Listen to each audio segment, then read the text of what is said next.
So good afternoon, everybody. I'm really excited to be here this afternoon to talk to you a little bit about the apprenticeship offer that we have for the Autism and Learning Disability pathway.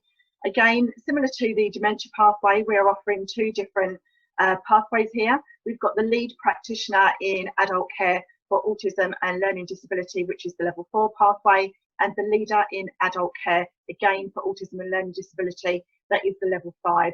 So as Caroline has already explained, individuals will be supported at the very beginning of their apprenticeship journey to make sure that they are selecting the right pathway that is correct, not only for their current role, but for their aspirations moving forward.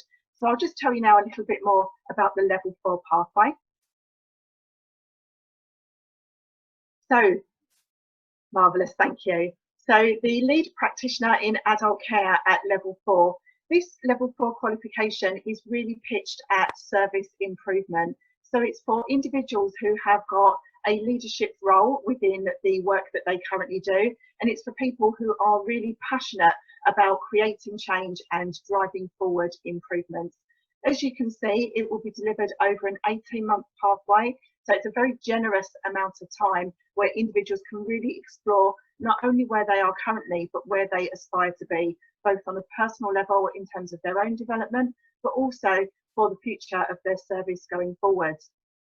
The diploma element is made up of 12 mandatory units that candidates have to undertake. And in addition to that, they get to select option units from a range of 19. Now that's quite a generous amount of option units there. And what candidates will do is they will think about the type of service that they are working within, and they will be able to select option units that are relevant to their working environment. In addition to that, we don't want people just to be reflecting the work that they're currently doing. We want them to think about where their service needs to be next year, the year after, and the type of quality improvements they're looking to make. So they will be supported by the leadership and assessment team to select option units that are not only reflective of where they are now, but their aspirations for areas that they want to develop within. So one of the things that the apprenticeships at this level are really good for is working hand in hand with services continuous improvement plan. It can really lend structure to that process. So wrapped around and within the apprenticeship that contains the diploma at level 4 is the autism pathway that really gives that specialist element there. And it's not only for autistic individuals, it's for people who are autistic and additionally have a learning disability. So it's quite a broad client group there. So in terms of why should apprentices come to us here at Free Spirit? Well, in addition to achieving the diploma level 4 in adult care, they will also get the level 2 in English and Maths if they don't already have it. Now, lots of learners will come to us with that already, but for individuals who don't, it's really about making sure that they've got transferable skills going forward and to just make sure that they've got those fundamental skills on which to build their specialism. And of course, the autism pathway and the learning disability pathway is about building excellence at the point of practice there. So lots of benefits to the individual. And of course, as Caroline has already explained, it's really important that the development of the apprenticeship goes hand in hand with the development of the service. So some of the benefits to the services in which the apprenticeship works are, firstly, the apprentices are going to reflect on and map themselves in terms of their current level of performance as a service and as individuals against not only the learning disabilities framework, but also the autism capabilities framework, which is actually quite new. This in itself is going to give a really good indicator of where the service sits at the moment. It will help people to identify what their service is doing really, really well, and maybe what they would like their service to improve in. So in terms of the next 2 units, which are managing quality in adult care and technology, the managing quality in adult care will be fed by those outcomes from the mapping to the autism capabilities framework and the learning disabilities framework. So it's a really strong start in terms of driving improvements within service provision. In terms of technology, of course, the pandemic has changed the face of the way that we live and work. So it's really important that our candidates learn to embrace technology going forwards. And of course, one of the benefits of embracing that technology is that it directly links to that key line of inquiry about having an effective service. So we are making very strong links with the key lines of inquiry throughout the apprenticeship training, so that we can make sure that we are providing those measurable outcomes. So when service leaders are reaching for those good and outstanding standards that CQC are looking for, we make sure that we are in line with those. What we're really going to provide here within the level 4 is this evidence of partnership working with both individuals that use services, families, the circle of support and the multidisciplinary team at a really senior level. So there'll be some very good evidence there that will be supported by this apprenticeship. So the autism pathway itself is made up of these 6 elements that you see on the screen before you. Element number 1, the cognitive and sensory differences in autism. This is to make sure that when candidates arrive and they have interest and background in supporting autistic individuals who also have a learning disability, that they really understand what autism is, what autism looks like across that wide spectrum, and particularly some of those core elements in terms of not only the cognitive differences, the triad and dyad of impairment, but also the sensory differences. So that unit 1 there is a really good grounding to make sure that people's understanding is exactly where it should be. In terms of unit number 2 there, that improving lived experience for autistic people, we're really going to consider autism and learning disabilities very often as hidden disabilities, and we're going to reflect on the kind of challenges that it brings to those communities who are living with those conditions. It's really important that we consider a human rights approach and how we can support people really in terms of equality and making those reasonable adjustments. The real feel on both the learning disability and autism pathways is about making sure that we are really coming from a place of strong co-production. So we start off very strong by really embedding that principle there. Then in terms of the autism, physical, mental health and comorbidity, we're going to look at autism across a lifetime. So we're going to think about the kinds of trends that we see in the autism and learning disability communities, and we're going to be pulling on some research and some statistics about common comorbidities that people experience, and we're going to have a little look at diagnostic overshadowing as well. Unit number 4, which is support people at risk of behaviours of concern, is really going to fit into the positive behaviour support framework. As you will all know, that's really on the back of the Transforming Care agenda. We know that positive behaviour support is the preferred method of supporting individuals who are autistic with a learning disability, in making sure that we really focus on positive aspects such as improved quality of life, while supporting both those positive, proactive and reactive safety strategies. The final part of that pathway there is the spiky profile of autism, where we're really going to be thinking about how we need to challenge biased perceptions of people who live with hidden disabilities, and also that direct discrimination that particularly people with autism experience. It's going to have a bit of a safeguarding feel, where we think about challenging issues such as mate crime and what we can do to really upskill people so that they are able to be very resilient and live the lives that they choose to live. And the final part of this pathway I am so excited about. The Expert by Experience month is going to be a fully immersive experience, very similar to that my colleague Caroline described in the dementia pathway. The candidates are going to be flooded with blogs, live interaction, stories, reflective accounts, people's personal experiences of being an autistic individual in today's society, and also living with a learning disability, so that we can really reflect on and learn from those individuals' experience. So one of the things that is built into the autism pathway for the level 4 is a research project, and the reason that we've chosen to include it here is that it's really part of our heart and soul at Free Spirit, that we work with the people in partnership that we support. So all of the autism pathway has been co-written and co-developed by one of our experts by experience here at Free Spirit. So not only does it contain all our Free Spirit passion in terms of education and direct service delivery, but it also contains the voice of the autistic community. And that's really been the driver for the research project. which is going to force our candidates to really consider the views, wants, needs and experiences of the people that they directly support in services. So that overall aim there is to really improve outcomes for autistic people or people with a learning disability. So candidates are going to be undertaking quite a small area of research into the lived experience of the people that they support within their service or within their line of work. And they might be looking at some of the challenges that people experience. So we know that very often, a lot of us don't like to do things like go to the dentist. So if that's a theme within a service and there's a lot of difficulty to people accessing those challenging services like dentistry, we're going to do some research and find out what are the specific barriers.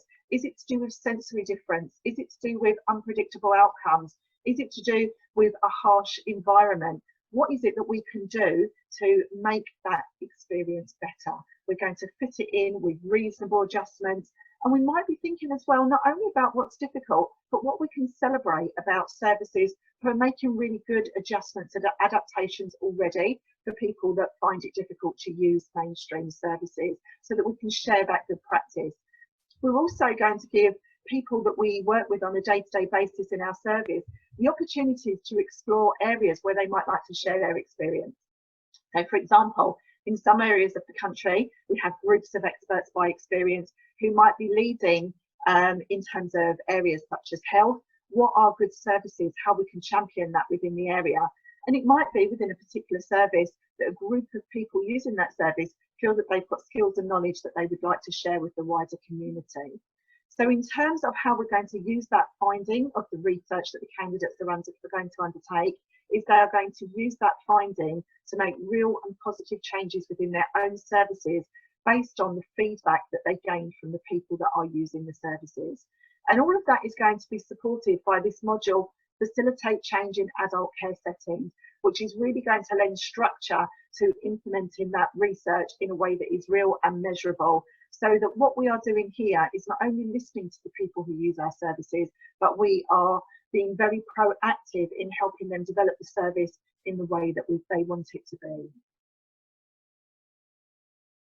So moving on very quickly, and I will try and contain my enthusiasm and be quite brief here so that there is time for questions at the end. I'm going to talk to you about the Leader in Adult Care, Autism and Learning Disability pathway. Now, because this is at level 5, excuse me, the focus is much more strongly on leadership and management. So it's still delivered over that generous 18-month pathway, but this time, of course, there are 17 mandatory units that the candidates have to undertake. However, there's much broader options here in terms of the option units, 43 option units, so candidates can really challenge themselves in terms of where do they want to grow their service. Do they want to consider developing a new unique selling point so that they can ensure business continuity going forwards? And of course, wrapped around that is the Leadership in Autism and Learning Disability Practice Programme, which is brand new here to us at Free Spirit, and again has been co-written and co-developed with the input of an expert by experience. So to tell you a little bit more about what the apprentice will achieve from this, should they choose to undertake the pathway, they will of course achieve that level 5 diploma in leadership and management, which you guys will know is the CQC required qualification for people who want to be the registered manager. In addition to that, they will of course achieve the level 2 in English and Maths if they don't already have it, and they will, in addition to that, undertake the Leadership in Autism and Learning Disability pathway. Thank you. So the benefits to the service at level 5 are really strategic. The individuals are going to undertake an analysis in terms of where their organisational is in terms of performance within the current social care market. This is really going to help them reflect on where they are now and consider where they want to be moving forwards. They're going to undertake extensive stakeholder mapping, and of course we're going to work in partnership with the people that use the service in order to do that. They're going to reflect on their experiences within the pandemic in terms of contingency planning and look at lessons learned there so that we can plan more broadly in terms of contingency planning going forward. And as Caroline mentioned, that's going to feed into their creation of a business plan and their continuous improvement plan. And of course, we know again that is going to map to the CLOEs so that there is good evidence there for when we undergo inspection. So the autism leadership pathway in terms of learning disability and people who are autistic, the first 2 months there are really going to be all about that leadership part. So month 1 is going to focus on reflective self-assessment against the autism capabilities framework and the learning disability framework. And that's really because in month 1, what the candidates are going to be doing there is they're going to be undertaking their development plan in terms of what they're going to do within the apprenticeship itself. So we're going to do that nice and early so that we can build that in as we go. Month 2 in leadership in autism there is going to focus very much on things like really pulling apart the factor sensory differences. We're going to look at neuroception, we're going to look at the impact on the nervous system, and we're really going to think about some of that higher level autism practice so that candidates have got that really good underpinning knowledge. Month 3 is going to see us focusing on later life autism. We know that we have an ageing population of autistic people, but we don't have services to support them. There's very little research that's been undertaken here in the UK about the ageing population with autism. So we're going to explore that. And we're also going to look at end of life planning and advanced care planning for autistic people and people with a learning disability. We're going to look at some of the challenges around mental health, physical health and comorbidity, and we're going to look at diagnostic overshadowing. Month 5 is going to focus on that broad reflection of well-being, which again is very challenging for some of the autistic community in particular. We're going to be asking really challenging questions around quality of life in terms of what is quality of life and whose opinion are we basing quality of life on. We're going to broadly explore sexuality, and that's going to link to things like personal identity, and of course that's all going to be underpinned by strengths-based practice. And that final month there is going to look at legislation. We're going to be thinking about the Think Autism Government Strategy Refresh, barriers to support, rights discrimination, human rights, equality, and gaps in service provision, and what we can do when we are working with individuals who are falling through those gaps in service provision. So we have option units here at level 5 for positive behaviour support. This is an area that I am very excited about. There are 2 units that people can undertake if they so choose. There's the lead active support module, which is a quite small module. People can undertake that module if PBS is quite new to them and it's something that they want to kind of dip their toe in the water and learn a little bit about. Active support can be delivered as a standalone unit in addition to the PBS module, which people can use if they want to consider implementing PBS culture within their service, or in terms of if they're already using a PBS culture within their service, reflecting on where they are. All of that unit, or both of those units, will be mapped very strongly to the PBS manager standards, and they, of course, can I have the next point there, please? They will be able to be used if PBS is new to people undertaking this, so that there's a real structure of how we can support the implementation of that within services. And my final slide here, I will again be very brief. I've already talked about the fact that candidates will be undertaking a development project, and they of course will be able to identify a development project that links to their own passions and their own service. However, what I've done here is I have already developed and mapped a project here that I've called Advocacy into Action, because it's an area that myself and my autistic colleague are particularly passionate about. This really is about challenging the current level of co-production and really lifting that up so that autistic individuals and people with a learning disability are not only working with the current service development, but they're taking a lead in driving service development. So I've pre-mapped this project. It's been mapped to 15 of the 17 core units. So it incorporates all of those different aspects of management and leadership within those mandatory units of the diploma that lend itself strongly to co-production and advocacy. So it's a very strong start here, and will really drive co-production to the next level if candidates choose to undertake this as their development project.